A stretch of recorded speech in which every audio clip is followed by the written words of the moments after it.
what I would say to students now is, tell me what you think is most interesting about something. Then that gives the task, I think, a bit more of a purpose.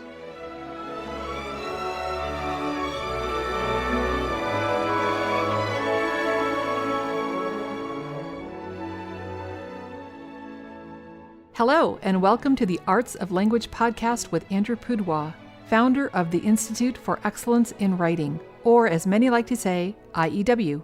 My name is Julie Walker, and I'm honored to serve Andrew and IEW as the Director of Marketing.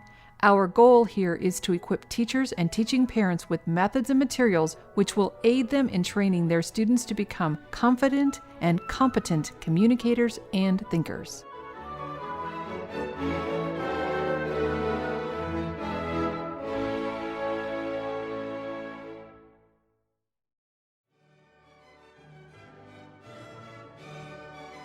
Hi everyone, as you may have heard, this week we're switching it up a bit and are playing for you the audio portion of one of our IEW webinars. Today's episode is part 2 of that webinar, so if it sounds a bit like you're jumping into the middle of a conversation, well, it's because you are. And like we do for each podcast recording, we'll post any links or websites mentioned at iew.com/podcast. Enjoy!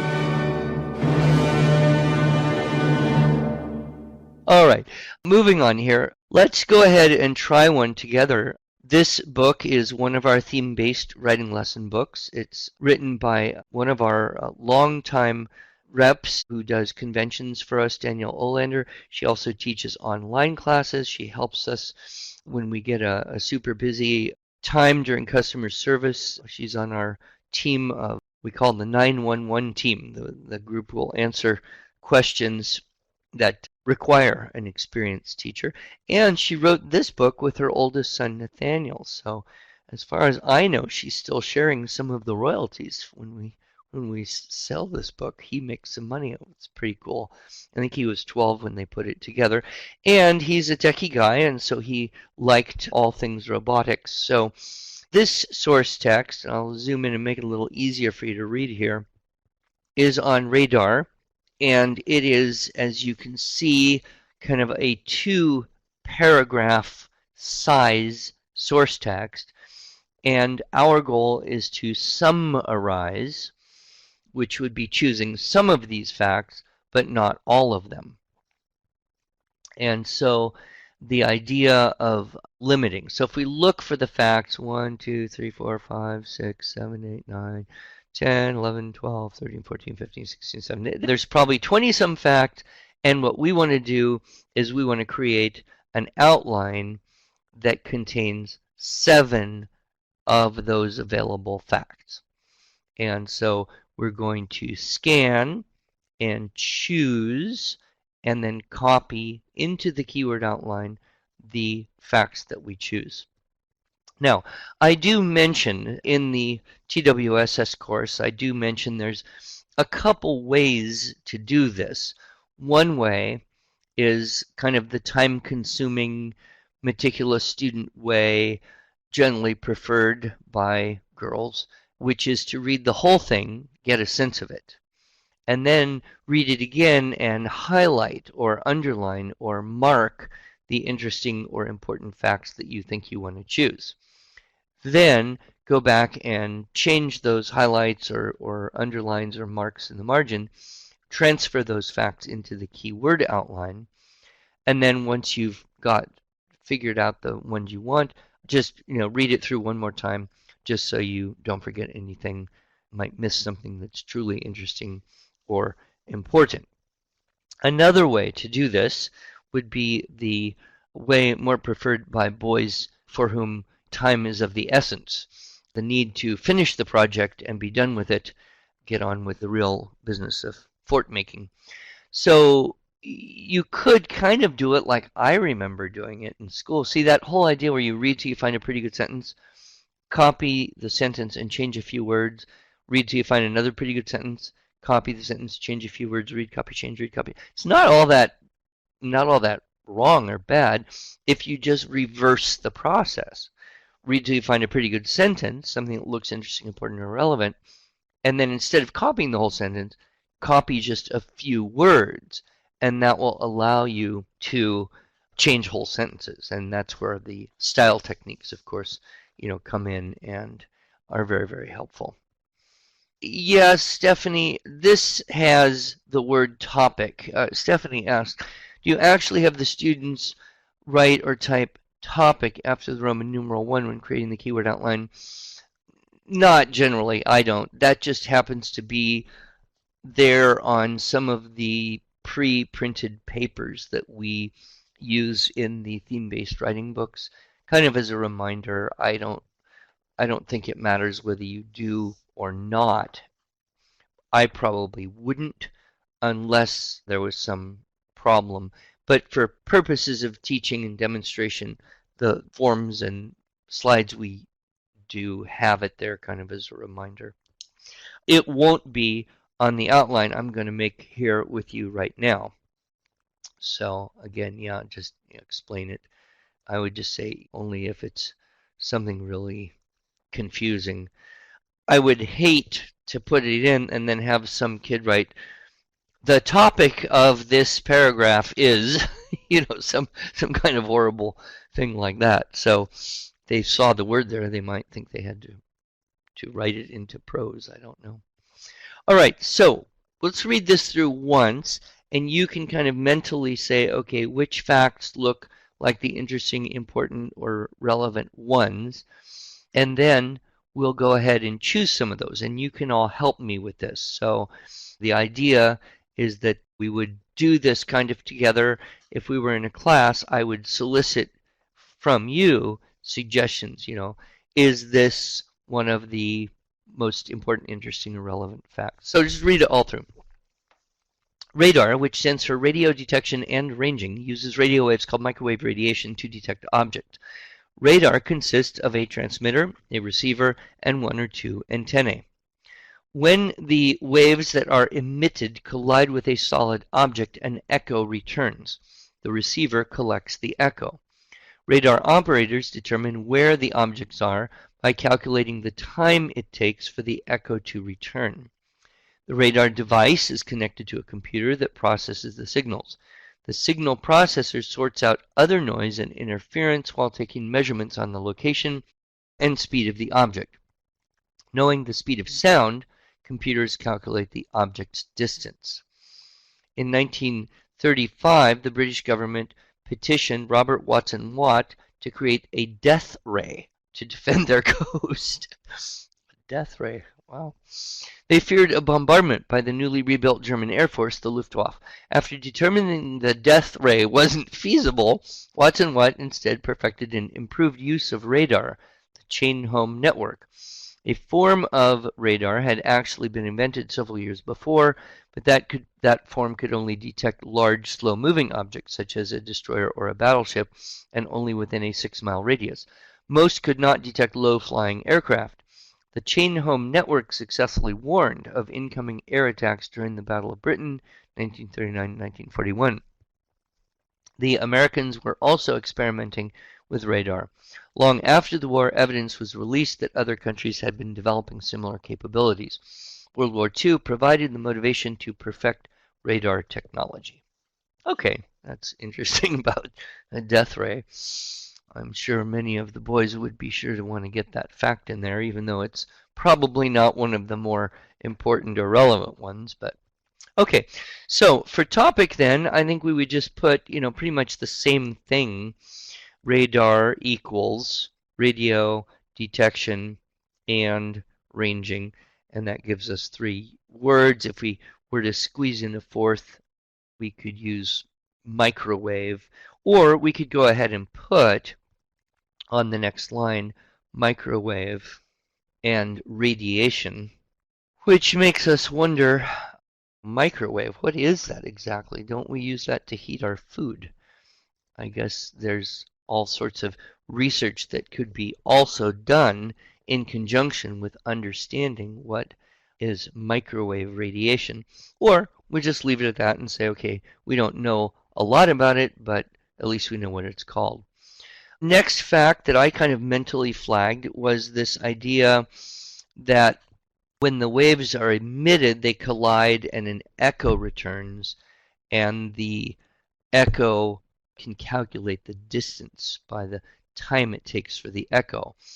So that is kind of taking 2 or 3 sentences and compressing them into one fact. So I'm going to go ahead and put a little arrow down. When the microwaves collide, I've got collide with a comma, then solid,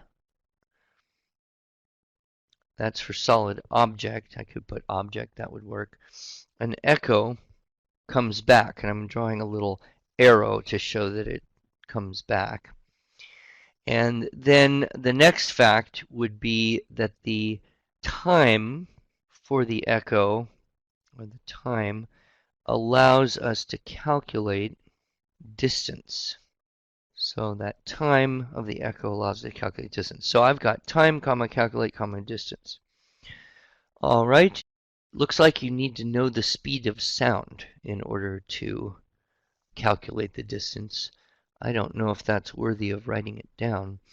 I think definitely, I mean, if I were doing it, I would think fascinating that the guy was trying to create a death ray but wasn't feasible. So I'm going to go ahead and throw that in there, 1935. That's free because it's a number. I'm going to put British. And then I've got this Robert Watson Watt. Now this is an area where a lot of people often do have a question. Does a proper noun, like that, a proper name that's more than one word, how do you deal with that? Because honestly, you don't want to use 2 of your 3 key words on Robert Watson Watt, but you do want to remember and get it correct. So my rule on proper nouns is that you can count them as a single word. So I'm going to have British, Robert Watson Watt, and then death.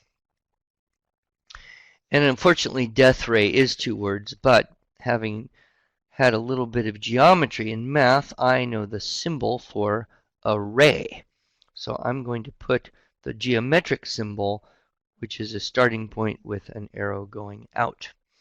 So I've got that, and then the death ray wasn't feasible, so I'm going to put feasible with an I. Good, okay, feasible, and the not sign around the feasible, and then improved the radar.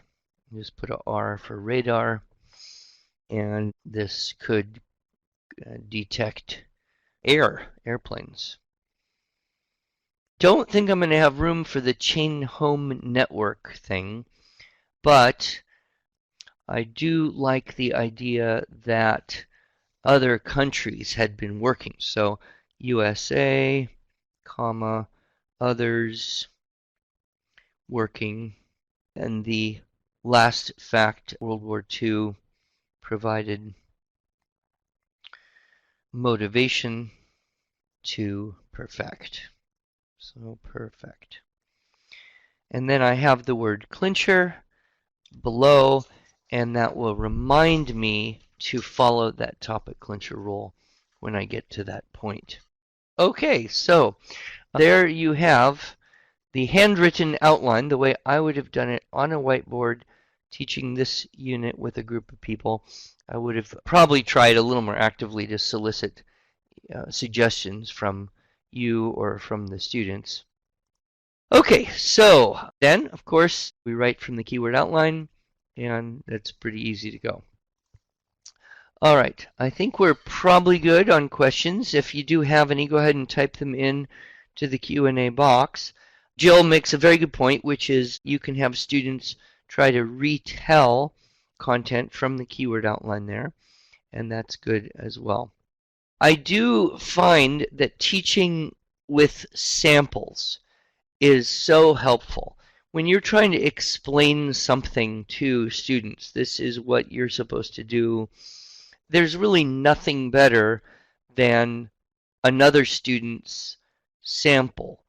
And then you can point out, okay, this is what the student did. Here's how the topic clincher falls. Here's what's interesting and relevant.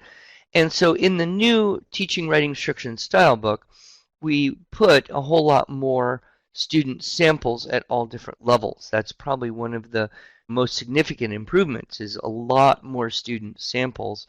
And we also have the Magnum Opus magazine, so you can look for those samples as well.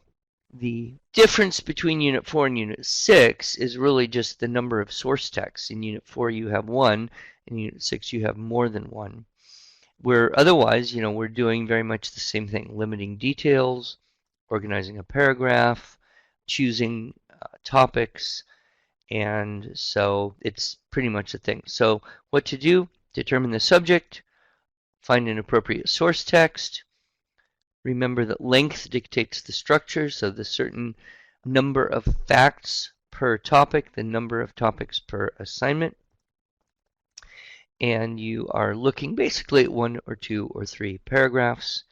And then we get to the style rule, which is easy plus 1. So when you are teaching the stylistic techniques, going through the school year, you want to follow the basic principle. You only introduce a new style technique when what you have taught before has become easy, meaning the student can do it without much help and it doesn't sound too goofy. When it's easy, then and only then do you introduce a new technique.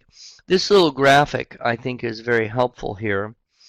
And one of the things I might mention also is that if you have one of our theme-based writing lesson books and it's providing for you a checklist that increases with each unit, that really is not something you have to obey so much as it's there as a suggested pace. But if you have students who are finding the checklist too burdensome, saying things like, it's too hard, what they're really saying is, you taught me too much too quickly. It would be better to err on the side of going too slow than going too fast. So anything you buy from us, any set of lesson plans, teacher classroom supplements, theme-based, student writing intensive, anything, please understand that you, the teacher, the coach, the parent, the tutor, whatever your job is, you are in charge of that checklist. It is not in charge of you. And so if you need to slow it down, cross off a couple things, that is not a problem at all. If you've got hotshot students who say, well, what's the next thing? You want to add it in, you can do that too.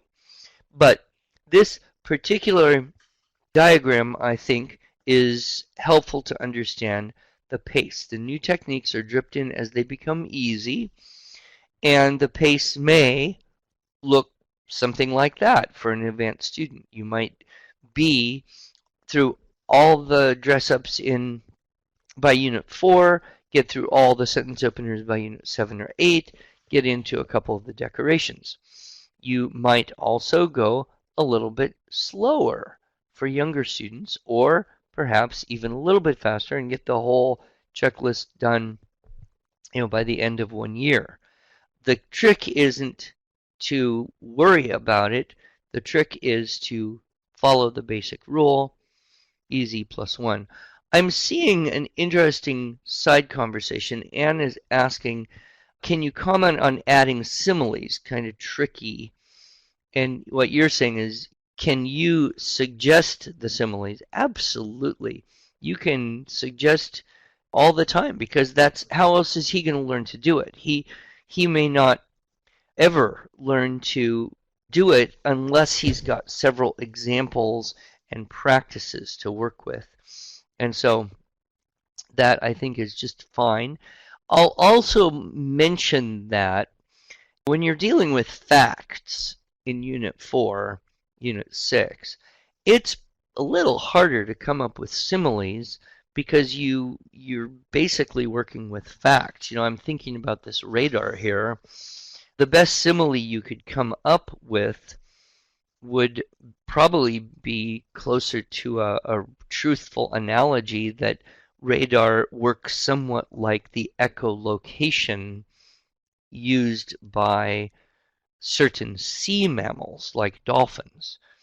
That's not really a simile, but I would, in a literary sense, but I would count it because it's making a comparison.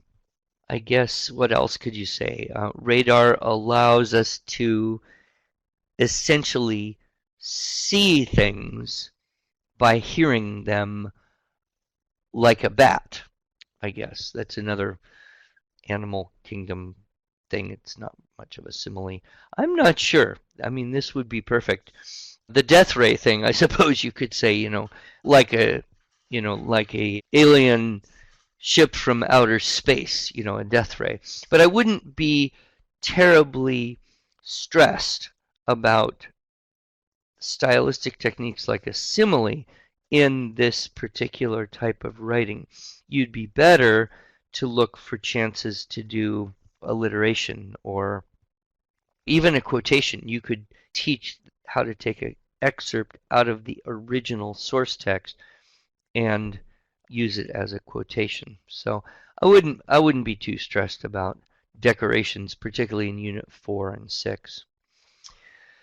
Suggested source options. We have a writing source packet. This is available to all of you who have activated your premium subscription to the website.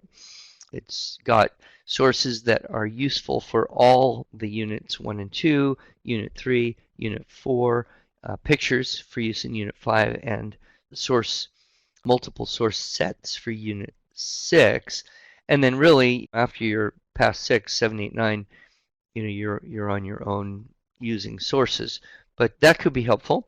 If you're using one of our theme-based lessons, the benefits, of course, are it's all laid out and covers most or all of the units depending on the level. It's very important that the teachers are well versed in our system.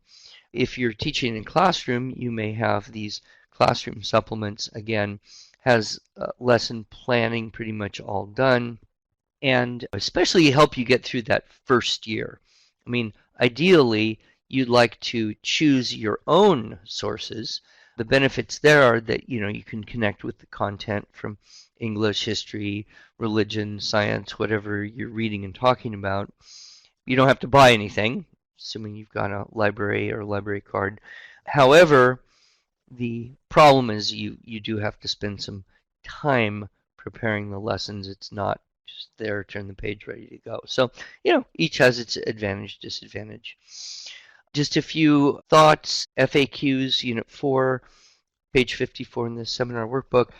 Some people want more than 3, this should say words, not facts. It says, at this point, can students choose more than 3?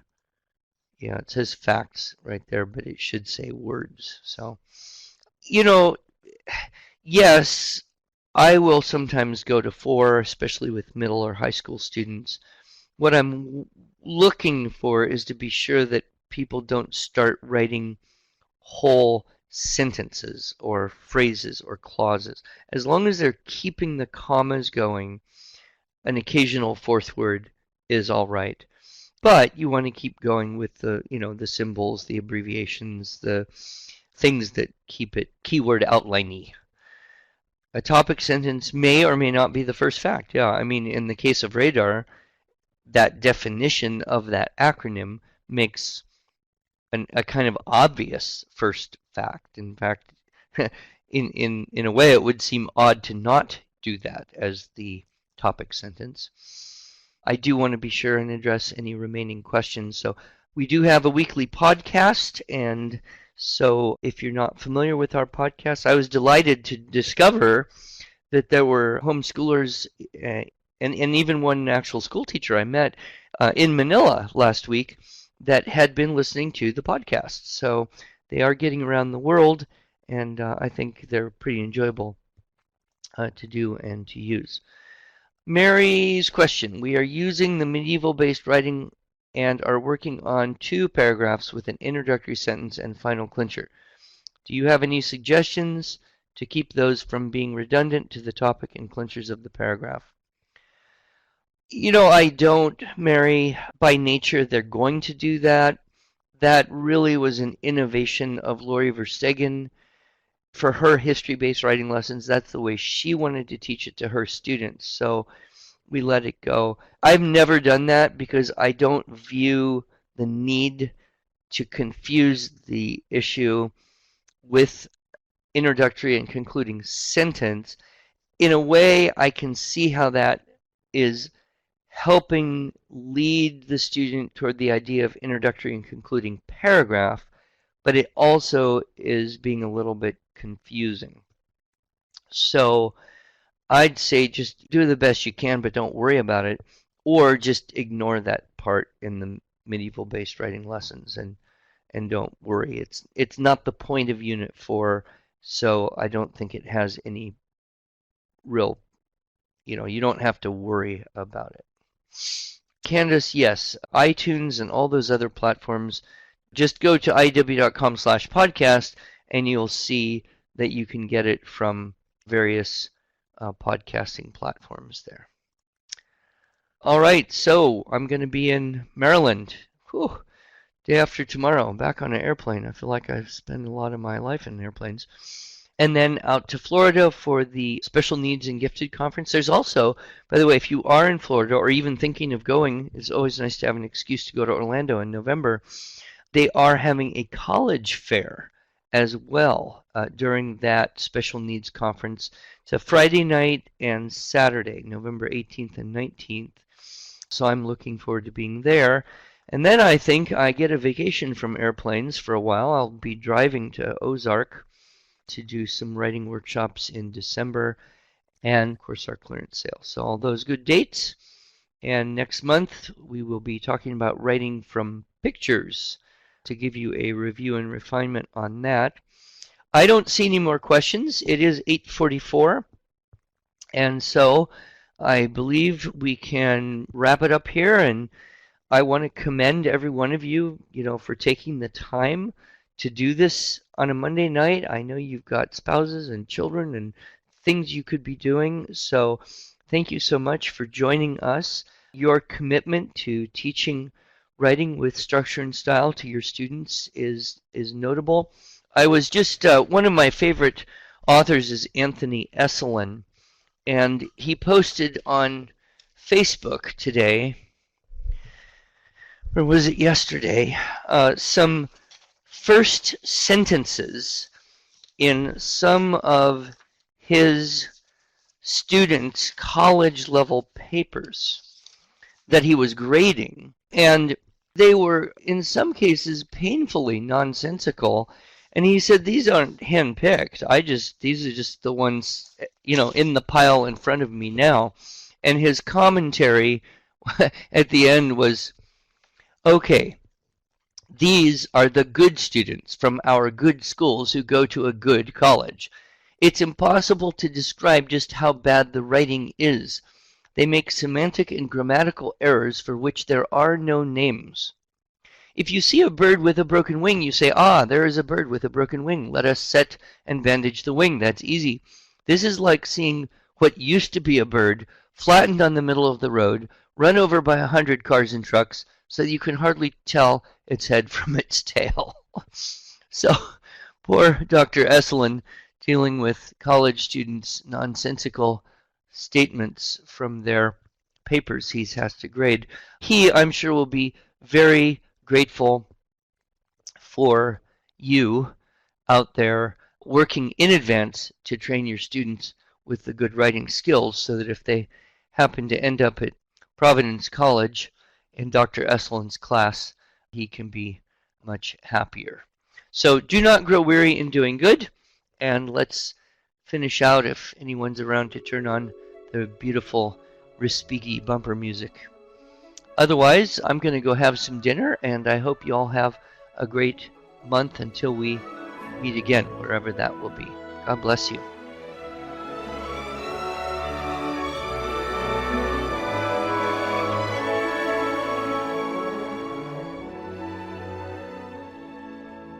Hello, and welcome to the Arts of Language podcast with Andrew Pudewa, founder of the Institute for Excellence in Writing, or as many like to say, IEW. My name is Julie Walker, and I'm honored to serve Andrew and IEW as the Director of Marketing. Our goal here is to equip teachers and teaching parents with methods and materials which will aid them in training their students to become confident and competent communicators and thinkers.